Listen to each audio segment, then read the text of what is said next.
ಶ್ರೀಕೃಷ್ಣಾಯ ನಮಃ. ಶ್ರೀ ಗುರುಭ್ಯೋ ನಮಃ. ಶ್ರೀಧಶೇಷ ಶ್ರೀನಿವಾಸ ಶ್ರೀನಿಧಿ ಶ್ರೀವಿಭಾವನಃ ಶ್ರೀಧರ ಶೇಖರ ಶ್ರೇಯ ಶ್ರೀಮಾನುಲೋಕತ್ರಯಾಶ್ರಯ. ನಾವು ಲಕ್ಷ್ಮೀನಾರಾಯಣ ದೇವರ ಮಕ್ಕಳು.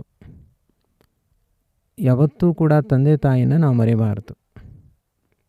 ಅಷ್ಟಕ್ಕೆ ಉಪಯೋಗ ಆಗಲ್ಲ, ಅವರಲ್ಲಿ ಅತಿಶಯವಾದ ಭಕ್ತಿಯನ್ನು ಮಾಡಬೇಕು.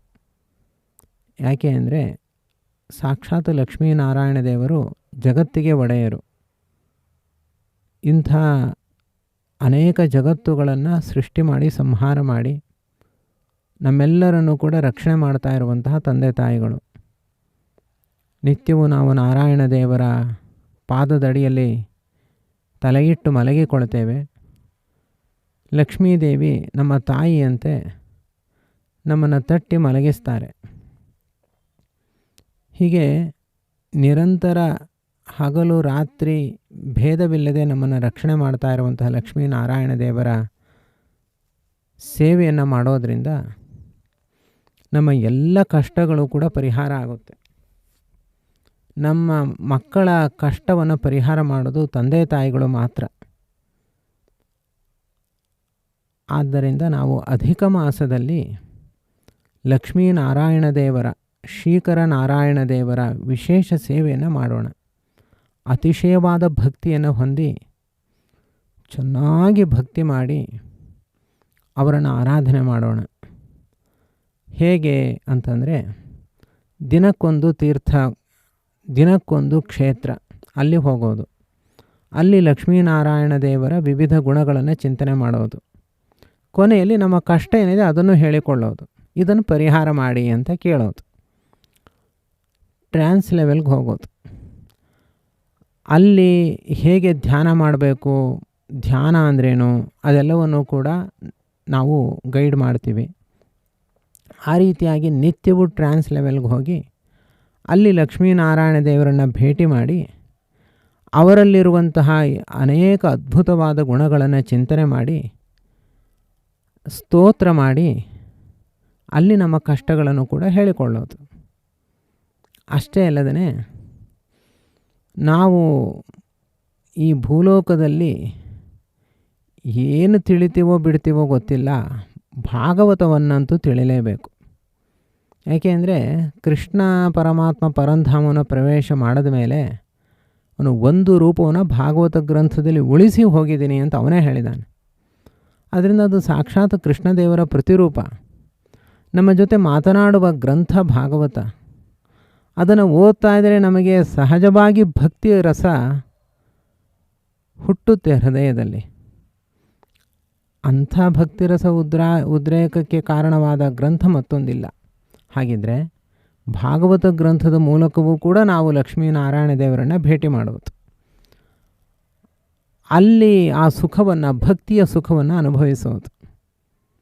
ಇಷ್ಟೇ ಅಲ್ಲ, ನಿತ್ಯವೂ ಪ್ರಯತ್ನ ಪಟ್ಟು ಬೆಳಿಗ್ಗೆ ಬೇಗ ಏಳೋದು, ದೇವರಿಗೆ ವಿವಿಧ ಉಪಚಾರಗಳನ್ನು ಮಾಡೋ ಮೂಲಕವಾಗಿ ಸಹಸ್ರಾರ್ಚನೆ, ನಮ್ಮ ನರನಾಡಿಗಳಲ್ಲಿ ಯಾವ ದೇವರ ಸಾವಿರಾರು ರೂಪಗಳು ಇದ್ದು ನಮ್ಮನ್ನು ಪರಿರಕ್ಷಣೆ ಮಾಡ್ತಾ ಇವೆಯೋ ಅಂಥ ದೇವರಿಗೆ 1000 ನಾಮಾಮೃತಗಳಿಂದ ಸಾಕ್ಷಾತ್ ಲಕ್ಷ್ಮೀದೇವಿಯರು ಮಾಡುವ ಅರ್ಚನೆಯಲ್ಲಿ ಭಾಗವಹಿಸೋದು. ಸೂರ್ಯೋದಯ ಕಾಲದಲ್ಲಿ 100 ಸುವರ್ಣ ನಾಣ್ಯಗಳಿಂದ ಕನಕಾಭಿಷೇಕ ಮಾಡೋದು. ಸಾಕ್ಷಾತ್ ಲಕ್ಷ್ಮೀದೇವಿಯರು ಬೊಗಸೆಯಲ್ಲಿ ಲಕ್ಷ್ಮೀನಾರಾಯಣ ದೇವರಿಗೆ ಹೀಗೆ ಕನಕಾಭಿಷೇಕವನ್ನು ಮಾಡ್ತಾರೆ ಅಂತ ತಿಳಿದುಕೊಳ್ಳೋದು. ಹೀಗೆ ಒಂದಲ್ಲ ಎರಡಲ್ಲ 10 ರೀತಿಯಲ್ಲಿ ನಾವು ಲಕ್ಷ್ಮೀನಾರಾಯಣ ದೇವರನ್ನು ಭೇಟಿ ಮಾಡೋದು ಮತ್ತು ಪ್ರತಿನಿತ್ಯ ನಾವು ಮಾಡುವ ಪ್ರತಿಯೊಂದು ಕ್ಷಣಗಳನ್ನು ಸಾರ್ಥಕ ಮಾಡಿಕೊಳ್ಳೋದು ಹೇಗೆ, ಅದು ತದರ್ಪಣ ಬುದ್ಧಿಯಿಂದ. ಹಾಗೂ ಎಲ್ಲ ಕ್ಷಣಗಳನ್ನು, ಎಲ್ಲ ಸಣ್ಣ ಪುಟ್ಟ ಕೆಲಸ, ನಾವು ಕೈ ಕಾಲು ಅಲ್ಲಾಡಿಸಿದ್ದಿರ್ಬೋದು, ಕಣ್ಣಿನ ಗುಡ್ಡೆನ ಆ ಕಡೆ ಅಲ್ಲಾಡಿಸಿದಿರ್ಬೋದು, ಅಥವಾ ನಮ್ಮ ಮೂಗಿನ ರಂಧ್ರದ ಒಳಗಡೆ ಗಾಳಿ ಹೋಗಿದ್ದು ಬಂದಿದ್ದು ಆಗ್ಬೋದು, ಎಲ್ಲವೂ ದೇವತಾರಾಧನೆ ಆಗಬೇಕು. ಎಲ್ಲೆಲ್ಲೂ ಒಂದು ಚೂರು ವ್ಯರ್ಥ ಆಗಬಾರ್ದು ಆಯುಷ್ಯ.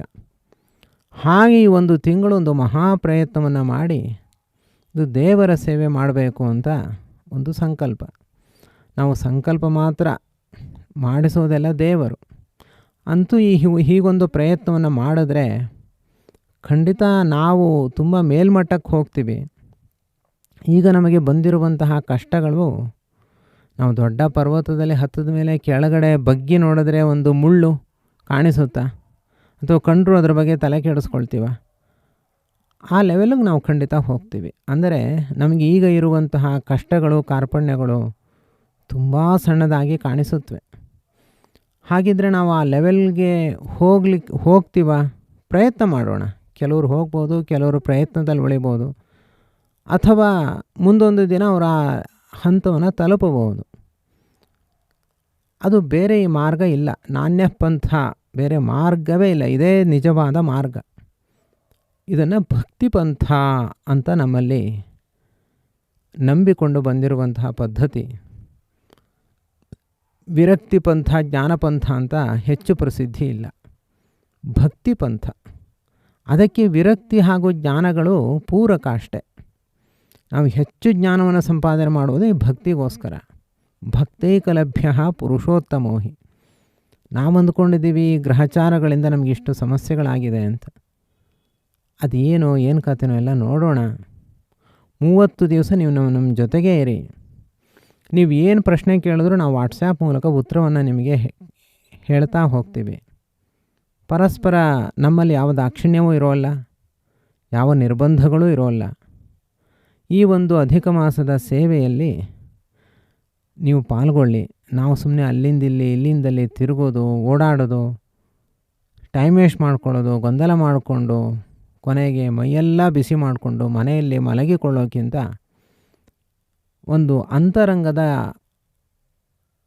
ಪಯಣ, ಆತ್ಮದಿಂದ ಪರಮಾತ್ಮನ ಕಡೆಗೆ, ಇಂಥ ಒಂದು ಪ್ರಯಾಣದಲ್ಲಿ, ಸಂಚಾರದಲ್ಲಿ ನೀವು ಕೂಡ ಆಗಮಿಸಿ. ಹಾಗೂ ಈ ಒಂದು ಸತ್ಕಾಲಾಕ್ಷೇಪಕ್ಕೆ ನಿಮ್ಮ ಅಮೂಲ್ಯವಾದ ಸಮಯವನ್ನು ನಮಗೆ ದಾನ ಮಾಡಿ. ಶುಭಮಸ್ತು. ಹೆಚ್ಚಿನ ಮಾಹಿತಿಗೆ ವಾಟ್ಸ್ಯಾಪ್ ಮೂಲಕ ಸಂಪರ್ಕ ಮಾಡಿ.